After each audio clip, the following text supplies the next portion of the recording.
तत्र रम्या शकुंतला तत्रापि चतुर्थो अंक तत्र श्लोक चतुष्टयम। पक्का याद कर लेना, संस्कृत में कालिदास के बिना संस्कृत नहीं चलती। अभिज्ञान शाकुंतलम, ये हमारा तुम्हारा सौभाग्य है कि सर ने सबसे पहले शकुंतला से शुरुआत की और वो श्लोक पूछा है कि जो सुंदर आकृतियां होती हैं, नाकृति नाम, आकृतियों को आभूषण की आवश्यकता नहीं है।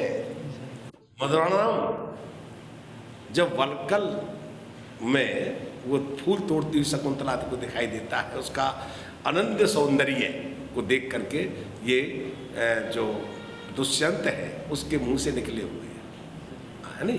तो ये उन चारों श्लोकों के विषय में ये देखो। उपमा काली दासस्य, हाँ, उपमा कालिदासस्य 12वीं अर्थ गौरवम दंड नहीं बदलातम माघे संति त्रियो गुणा। इन तीनों को बारे में उनकी जानकारी सामान्य रूप से कह रहे हैं। लौकिक संस्कृत वैदिक संस्कृत में क्या अंतर है? सर वैदिक संस्कृत में हमारे पुराण आ जाते हैं, उपनिषद आ जाते हैं, वेद आ जाते हैं, जबकि लौकिक संस्कृत में आ जाएंगे रामायण, महाभारत और जो हमारे कालिदास, भारती, ये वाले जो ग्रंथ है ये इसमें आ जाएंगे। ये लौकिक संस्कृत में आ जाएंगे। लौकिक संस्कृत और वैदिक संस्कृत। महेश्वर सूत्र क्या है? ये सर पाणिनि जी जो थे उनके द्वारा दिए गए 14 सूत्र हैं। इनके द्वारा उन्होंने पूरी की पूरी व्याकरण के जो वर्ण हैं वो दिए 14 सूत्रों में। पाणिनि की कौन सी वो है रचना है? अष्टाध्यायी। जरा 14 सूत्र बताओ हमें। ऐ उन, रील रिट, ए ओंग, आई औच, है व्रट,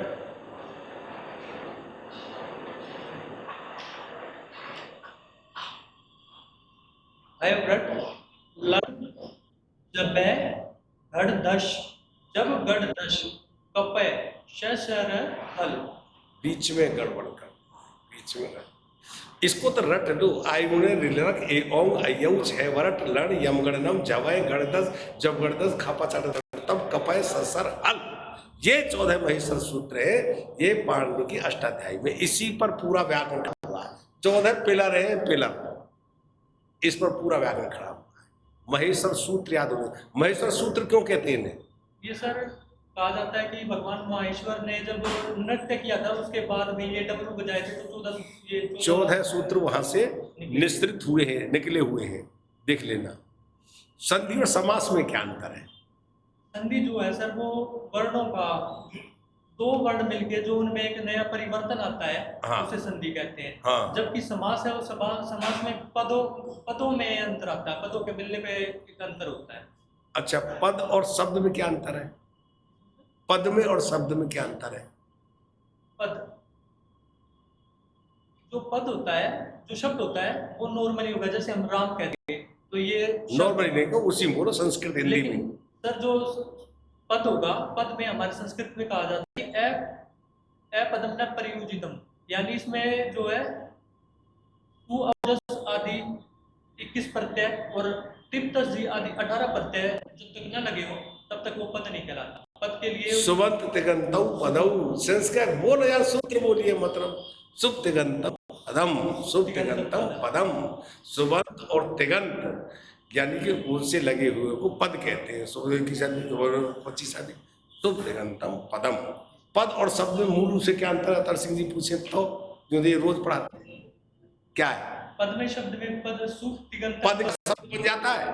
नहीं, पद शब्द नहीं बन। पद सर जब उसमें तिंग और सुबंत प्रत्यय लगे होते हैं तब वो पद होता है। जब कोई भी शब्द वाक्य में प्रयोग हो जाता है पद बन जाता है। संस्कृत में उसके साथ में विभक्ति चिन्ह लग जाता है। बस पद ही शब्द ही पद बन जाता है, पद शब्द बन जाता है। शब्द है जैसे कि कमल शब्द है और तालाब में कमल खिलता है तो कमल अब वाक्य में आ गया, इसलिए पद बन गया। पद माने उसको स्थान मिल गया, उसको एक पोस्ट मिल गई। जब अलग अकेला था तो शब्द था, जब प्रयोग हो गया तो पद बन गया, पद हो गया। होता है नहीं? तो पद परिचय पूछा नहीं जाता। राम एक लड़का है, लड़का के नीचे निशान लगा दिया, पद परिचय दीजिए। शब्द परिचय नहीं पूछते वो, पद परिचय नहीं। और अकेला शब्द होता तो शब्द परिचय दीजिए। शब्द ही पद, पद शब्द। इस समास का अर्थ क्या है? समास शब्द का संधि का अर्थ है मेल, और समास का अर्थ है अलग होना, संक्षिप्त, छोटा हो जाना, संक्षिप्त, संक्षिप्त। समास और व्यास यानी उसकी व्याख्या हो जाना, बड़े हो जाना। इनको याद कर लेना, ठीक है नहीं? एकोनविंशति जो शब्द है, एकोनविंशति किस संख्या को कहते हैं? 19 19 को क्यों कहते हैं? कि एकोनविंशति यानी 20 से 1 कम, 20 से विंशति, 20 से 1 कम। ऊन का अर्थ क्या है? कम। ऊन माने कम, न्यून, न्यून माने कम, और ऊन माने कम। तो जब ऊन माने कम, एकोनविंशति, एक कम है 20 से, यानी कि 19। अच्छा, इनको तीनों को जो सर ने पूछे, बड़े अच्छे अच्छे प्रश्न पूछ लिए यार, मजा आ गया। 3 शब्द आपका उच्चारण पूछ लिया आपका, और तुम बता नहीं पाए, लिखे रहे हो तो जाओ ऐसा बनेगा, वह सड़क बनेगा, श्याम बनेगा। एक तालव्य कौन सा है, मूर्धन्य कौन सा है, और इसमें दंत्य कौन सा है, तो तुम बता देना चाहिए था। इन महेश्वर सूत्रों सामान्य रूप से तो अपना समझ लो। 2-3 नाटकों के नाम बता दो, एक आध नाटक का नाम बताओ। अभिज्ञान शकुंतलम, हाँ। कालिदास, हाँ, वंशम, ये भी कालिदास। नाटक है ये महाकाव्य है। ये नाटक पूछो, नाटक है तू बताओ, पूछ रहा हूँ। नाटक के याद, महाकाव्य के नाम, इनको याद कर लो। अलग दो नाम, साहित्य में सब जानकारी होनी चाहिए। संस्कृत में पूछ लेंगे, वो जरूर पूछेंगे संस्कृत के। संस्कृत को बच्चों को आप किस पढ़ाने के सूत्र बताओ, संस्कृत को कैसे पढ़ाओ जिसे बच्चे समझ लें। श्लोक होगा तो मैं गायन विधि के द्वारा समझाऊंगा, और यदि व्याकरण होगी तो आगमन निगमन विधि के द्वारा। आगमन निगमन विधि कौन सी होती है? आगमन में पहले उदाहरण होगा, फिर उदाहरण से हम नियम की ओर जाएंगे, और निगमन होगा, निगमन में हम नियम से उदाहरण की ओर जाएंगे। नियम से उदाहरण तक जाएंगे। उदाहरण देकर के साफ करो। जैसे हम संधि पढ़ रहे हैं, बैर क्रोध का अचार या मुरब्बा है। एक वाक्य बोल रहा हूं मैं आपसे, जो बैर है, आचार्य रामचंद्र शुक्ल का वाक्य है ये। बैर क्रोध का अचार या मुरब्बा है। जैसे कोई अचार डालते हैं ना, पड़ा आम को डाल दिया, पड़ा पड़ा अचार बन जाता है। जो बैर जो बनता है, कब बनता है? क्रोध। आज हम तुमसे नाराज हो गए, बैर जो पड़ा पड़ा पड़ा पड़ा क्रोध ही अचार बनता है। बैर क्रोध का अचार या मुरब्बा है। इसकी हम व्याख्या करेंगे तो कौन सी पद्धति से करेंगे, कौन सी पद्धति काम करेगी इसमें? पहले सूत्र आ गया, फिर उसकी व्याख्या कर रहे हो, तो उसका अर्थ बता रहे हो, व्याख्या कर रहे हो। कौन सी पद्धति है? निगमन विधि। निगमन विधि। और यदि पहले व्याख्या करें फिर सूत्र पर आए तो आगमन। आगमन विधि। तो संस्कृत को पढ़ाने के लिए बच्चों को छोटे छोटे वाक्य, यानी जो जो आपके रूप हैं, उनको आप पढ़ाओगे। पूछ रहे कि इस स्तर के बच्चों को कैसे पढ़ाओगे? हमारे विद्यालयों में संस्कृत कहाँ से प्रारंभ होती है? 6ठी कक्षा। 6ठी से। कहाँ पर समाप्त हो रही है? केवीएस है तो 10 तक है, अगर दिल्ली के हैं या स्टेट के हैं तो 12 तक है।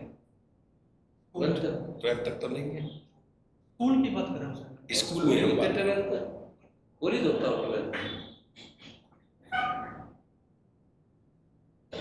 पढ़ाई जो है वो 10 तक है, बाहर मिडिल तक है, और वैकल्पिक विषय रहता है। 11वीं कोई संस्कृत ले ना ले, आर्ट्स में जाकर के कोई संस्कृत लेता है, कोई अंग्रेजी ले लेता है, कोई हिंदी ले लेता है, कोई और कोई उर्दू ले लेता है, कोई पंजाबी ले लेता है, सब लेते हैं। 3rd लैंग्वेज दिल्ली में काम कर रही है ना। इसको जैसे मुस्लिम वाले एरिया वाले जो हैं, हिंदी, इंग्लिश और उर्दू ले लेते हैं, कुछ संस्कृत लेते हैं, हमारे एरिया में संस्कृत ले लेते हैं, संस्कृत वहाँ रख गया है। तो कहाँ तक की शिक्षा में शिक्षण हो रहा है, इसकी क्या आवश्यकता है? जो सर ने बढ़िया प्रश्न पूछा था, संस्कृत की हमारे जीवन में क्या आवश्यकता है ना? क्या जरूरत है, क्या तो बताओ। सर जरूरत ये है कि जैसे अब हम अपने संस्कार छोड़ते जा रहे हैं, हमारे आसपास जो क्राइम हो रहे हैं। नहीं, संस्कार तो हम हिंदी में सीख लेते हैं, इंग्लिश में सीख लेते हैं, उर्दू में सीख लेते हैं, तो संस्कृत में क्यों सीखते हैं? संस्कृत अगर हम सर सीखेंगे तो उससे हाँ। जैसे प्राचीन जो भाषा रही है हाँ, वेदों की, पुराणों की, वो संस्कृत रही है। क्योंकि हमारी भारतीय संस्कृति के जो मूल सिद्धांत और तत्व हैं वो हमारे संस्कृत साहित्य में भरे पड़े हैं। वेद, पुराण, महाभारत, रामायण है नी, ये संस्कृत में है। तो इन संस्कृत को बिना जाने विदेशी लोगों ने भी संस्कृत को पढ़ा। एक आध विदेशी का नाम बताओ। मैक्स मूलर और जैकोबी और सायण, इन्होंने यहाँ पर आकर संस्कृत को पढ़ा, इनको पढ़ा और इस तरह से उसकी अपने विषय की संगति को जाना। मूल सिद्धांत तो और जगह आ जाती है, वैल्यूज, प्रेम, सेवा, सहानुभूति, सहिष्णुता, कर्तव्यपरायणता, अनेकानेक वैल्यू है भारतीय संस्कृति। लेकिन भारतीय संस्कृति की जो मूलभूत हैं वो देश की, हमारी भारतीय संस्कृति की संपदा में संस्कृत के अंदर सन्निहित हैं। इस भाषा का पल्लवन होना चाहिए, पढ़ाई जानी चाहिए, उसका आना चाहिए। कोई संस्कृत का और तुम बता रहे थे ईश्वर से संबंधित कौन सी श्लोक याद है, एक सुना? सर ये गायत्री मंत्र है। और गायत्री मंत्र सुना ना? ओम भूर्भुवस्सुवः तत्सवितुर्वरेण्यं भर्गो देवस्य धीमहि धियो यो न प्रचोदयात्। और सरस्वती वंदना सुनो।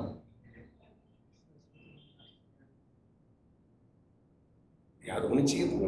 ओम विश्वानि देव रसना कर्मण्येवाधिकारस्ते को सुना दे, चल। कर्मण्येवाधिकारस्ते अधूरा रहेगा। हाँ, उसको जरूर सुना दे, अधूरा रहेगा तो सर ने पूछा। कर्मण्येवाधिकारस्ते माँ फलेषु कदाचन माँ कर्म फल हेतुर्भुः माँ ते संगोऽस्तु कर्मणि। तो मुझे संस्कृत श्लोक चलो मैं बता दूंगा, लेकिन इसका अर्थ बता दे। और अर्थ ऐसा होता है ना जो मजा आ जाए, लगे कि हाँ संस्कृत टीजीटी के लिए, और ये जरूर होना चाहिए। पक्का पक्का पूछेंगे, साहित्य में जरूर पूछेंगे, अलंकार जरूर पूछेंगे, संधि जरूर पूछेंगे, समाज जरूर पूछेंगे, कोई श्लोक पूछेंगे, काव्यों के नाम पूछेंगे, नाटकों को पूछेंगे, महाकाव्य के बारे में पूछेंगे, कवियों के बारे में पूछेंगे, भारतीय बहुत अच्छा है सर, स्कोर बहुत अच्छा है, 145 स्कोर है। देखिए पास होगा, गारंटी बता रहा हूँ मैं। तुम 3 दिन दे दो सब मुझे इस लड़के को, देख लेना। तो कर्मण्येवाधिकारस्ते का अर्थ बताओ उल्टा सीधा जैसा भी आता है, बोल तो सही।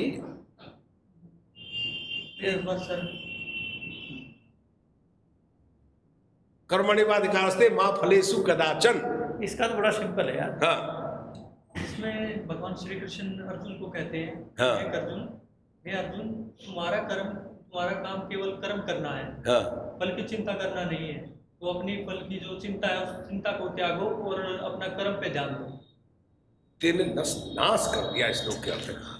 इसने फिल्म में भी गाया है ये, उसने कति उल्टा ही गा दिया है उसमें कि कर्म किए जा फल की इच्छा ना करे इंसान, है जैसा कर्म करेगा वैसा फल देगा। इच्छा का शब्द तो इसमें आया ही नहीं है। इच्छा तो होती है, अब तेरी इच्छा है, तेरे उसमें कर्म कर रहा है, अपना मेहनत कर रहा आ रहा है TNI में कि मैं TGT संस्कृत लग जाऊं, लगेगा। कर्मण्येवाधिकारस्ते माँ फलेषु कदाचन। इसका अर्थ क्या है? लोग क्या करते हैं, पहले कर देंगे कि कर्म कर माँ फलेषु कदाचन, फल की इच्छा मत कर या फल की चिंता मत कर। गलत, एकदम गलत है। ये पूरे विश्व के अंतर्गत इस थ्योरी को माना है हमारी भागवत गीता को। मोदी साहब ने बहुत जगह गीता को देकर के आए हैं, सबने इस श्लोक को माना है। और गीता में भी यह श्लोक सबको प्रेरणा देता है। बहुत बड़ी ताकत है इसके अंतर्गत। कर्मण्येवाधिकारस्ते, मोटी मोटी बात नहीं है, कर्म करने में तुम्हारा कर्म करने में अधिकार है। माँ फलेषु कदाचन, फल में तुम्हारा अधिकार नहीं है, राइट नहीं है तुम्हारा। राइट है कर्म करने का, अधिकार है भाई मेरा, मैं करूंगा, लेकिन मैं फल भी लूंगा, ये मेरा अधिकार है ही नहीं। इच्छा नहीं है, चिंता नहीं है। इच्छा चिंता शब्द का प्रयोग मत करना। कर्मण्येवाधिकारस्ते माँ फलेषु कदाचन और माँ कर्म फल हेतुर्भुः।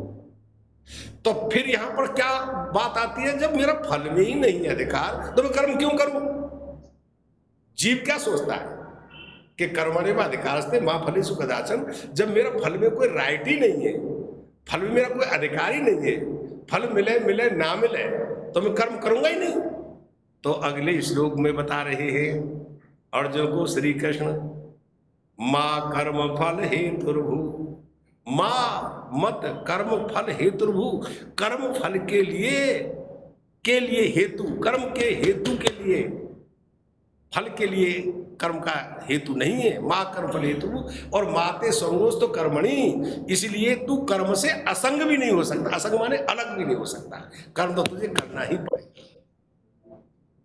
यह है कर्म का सिद्धांत। मनुष्य के हाथ में जो सबसे बड़ी ताकत है धरती पर, वो कर्म करने का अधिकार है, फल देने वाला कोई और है। चलो इसको, इस लोग को पूरा याद करना और इसका अर्थ याद करना, गीता का वो खोल करके पाठ। चलो बहुत टाइम हो रहा है और ये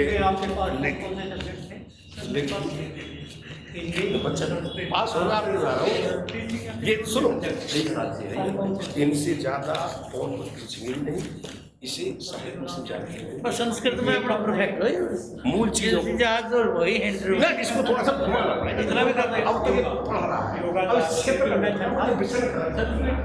सिखा 5-4 बार हो साहित्य बार, फिर दूसरे में फिर टीचर, इसे याद करने के लिए क्या याद करो। Growth and development, growth and development तो प्राइमरी उसमें है, डिप्लोमा इन एजुकेशन।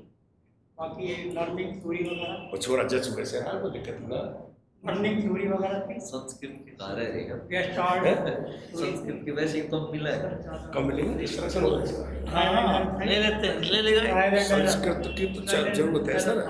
ये कहाँ गया ये तो पहले जी वॉशरूम के लिए कंडीशनिंग थ्योरी, और अपने काम करेंगे। फल का सर ये किसका है? पूरी